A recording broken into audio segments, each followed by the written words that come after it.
She hasn't bought cough syrup in over 300 years. Deep in Lancaster County, the Amish keep a different kind of pharmacy. Every bottle on that shelf was made by hand, from the earth. The recipe journal is dated 1724. 9 herbs. 9 secrets. Passed down without a single gap. The FDA banned the language. They never stopped the knowledge. A horse and buggy. No electricity. No cough syrup either. What they make instead has worked for 3 centuries straight. These are not folk tales. These are tested, living remedies. The pharmacy sells 40 brands. The Amish use 1 shelf. 6 amber jars. 6 remedies. All of them older than the country. Elderberry is the first remedy every Amish child learns. She harvests the clusters in late summer before the first frost. The berries come off the stems by the handful, dark as ink. Simmered low and slow for 45 minutes with no shortcuts. The smell fills the whole kitchen. Every child comes running. Strain it through cheesecloth. Every drop counts. Raw local honey goes in while the syrup is still warm. 1 teaspoon at the first sign of a cough. Not 2. 1. The cellar shelf holds enough elderberry syrup for the whole winter. 1 berry holds more antioxidants than a full bottle of vitamins. The children take it from a wooden spoon like it is a treat. Hold the jar to the light. That deep color is the medicine itself. The botanical name is Sambucus nigra. The Amish call it the cure. By October, every elder on the farm has been harvested clean. Thick on the spoon. Slow to pour. That richness is the point. The preparation table looks the same as it did in 1780. Every jar gets a wax seal and a handwritten date. 300 years of Pennsylvania winters. Elderberry every time. Spiced with cloves and cinnamon the way the old recipe demands. 1 drop of elderberry syrup changes the color of a full glass. Raw honey was their antibiotic long before penicillin existed. The bees on a Lancaster farm produce something the store never will. Unfiltered. Unpasteurized. Still alive with enzymes and culture. Garlic and honey together create a compound no lab has fully explained. She crushes each clove with the flat of her palm. Always. Layer the garlic in the jar. Pour the honey over slowly. Set it on the shelf and let time do the work for 3 weeks. The longer it sits, the more the flavors and the medicine deepen. Turn the jar once a day so the honey reaches every clove. Raw beeswax seals the lid the way it has always been done. The bees work the same wildflowers their ancestors did. 1 clove of infused garlic at the first tickle in the throat. The children reach for it themselves when they feel the cold coming. Every ingredient on this table came from within a mile of this kitchen. The translucent skin of a garlic clove holds its entire chemistry. Peeling garlic is a rhythm. The Amish learn it young. After a month, the honey darkens. That is when it is ready. The root cellar holds this remedy beside everything else they preserved. Honey does not expire. Neither does this knowledge. The jar goes on the shelf and stays there until someone needs it. Fresh ginger root is the Amish version of a heating pad. She peels it with a spoon the way her mother showed her. 6 thin slices per pot. No measuring cup. She just knows. Into the cast iron pot with cold water. Bring it up slowly. Cinnamon and lemon go in during the last 5 minutes only. Half a lemon squeezed at the end opens the chest immediately. The honey goes in after the heat is off. Raw honey never boils. Steam from a ginger pot does half the work before you drink a sip. She sits with it for 10 minutes before she offers it to anyone. The surface of ginger tea is still. The medicine underneath is not.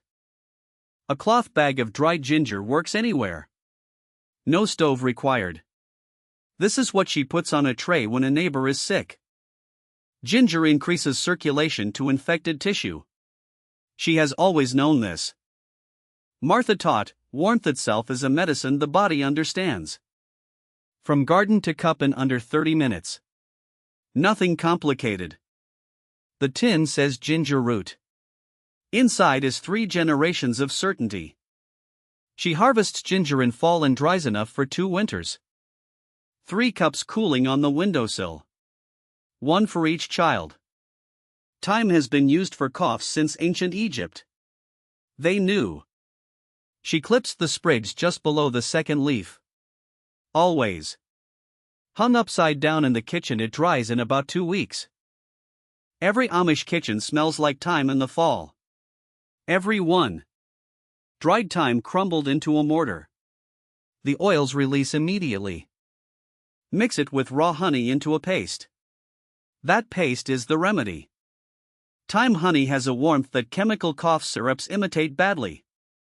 She seals each small jar with a label she writes herself in ink.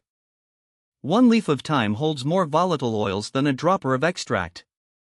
Grandmother points to the thyme. The child already knows its name.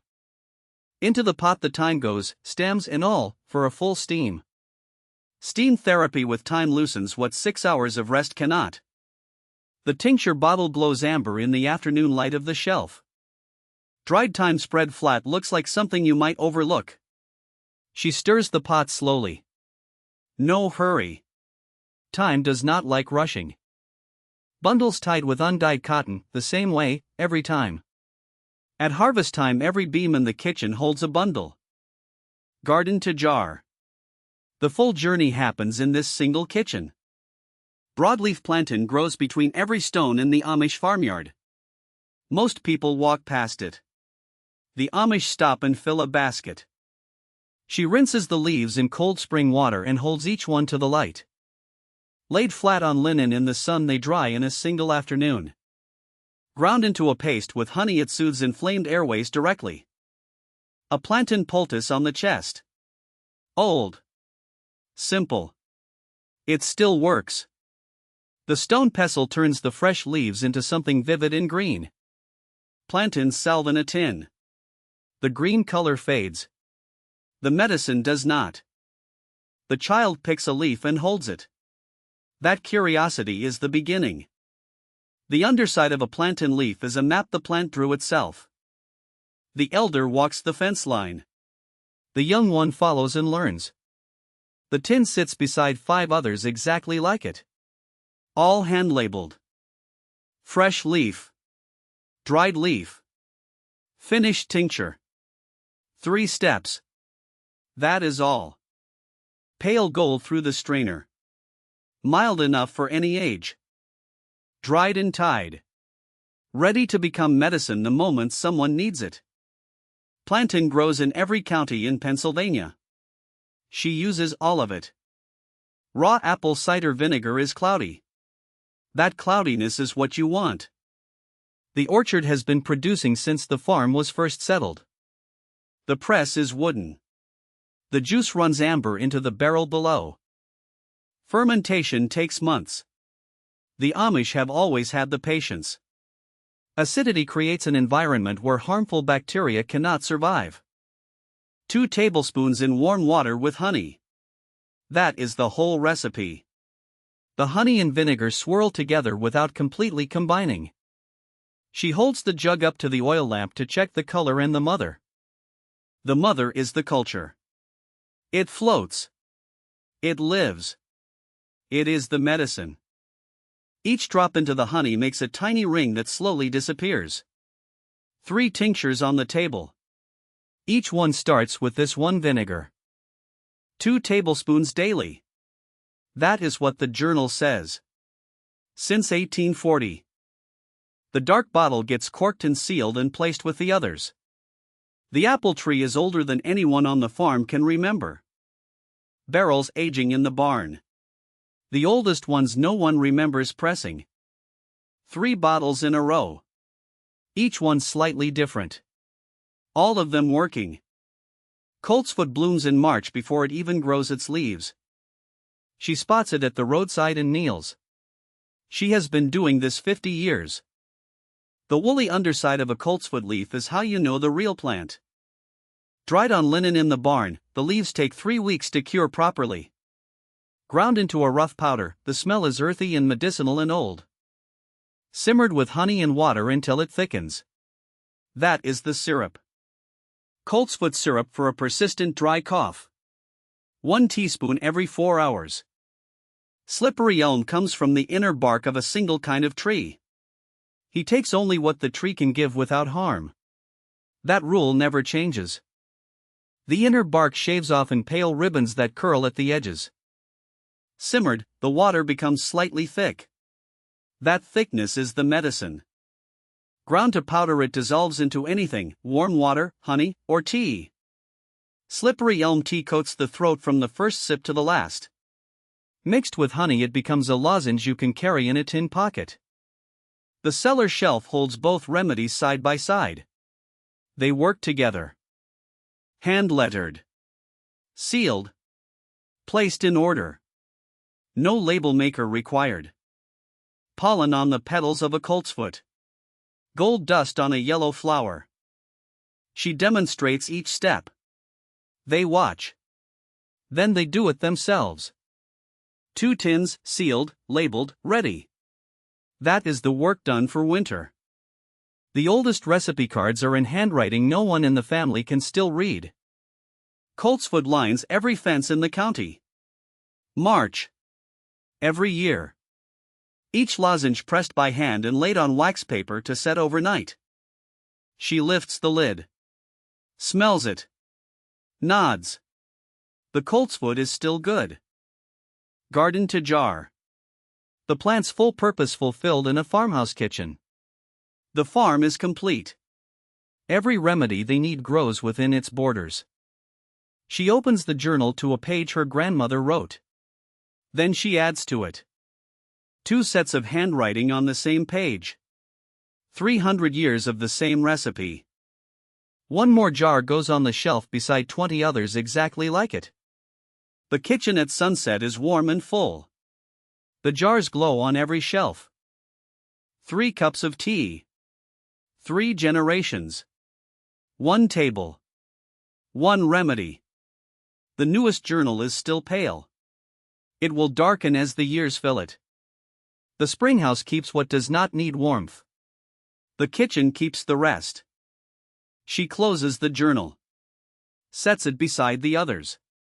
The knowledge is safe. Every jar labeled. Every shelf organized. Every remedy accounted for. 1 spoonful. The child opens. The syrup goes in. The tradition continues. Snow on the roof. Fire in the stove. Every remedy ready for winter. She carries 6 jars to the neighbor's porch. That is what community means. The wax seal pressed with a flower stamp. The same stamp for 2 centuries. Pennsylvania dawn. Mist in the valleys. She is already in the garden. 1 jar. 1 window. 1 farm. 300 years. It was always this simple.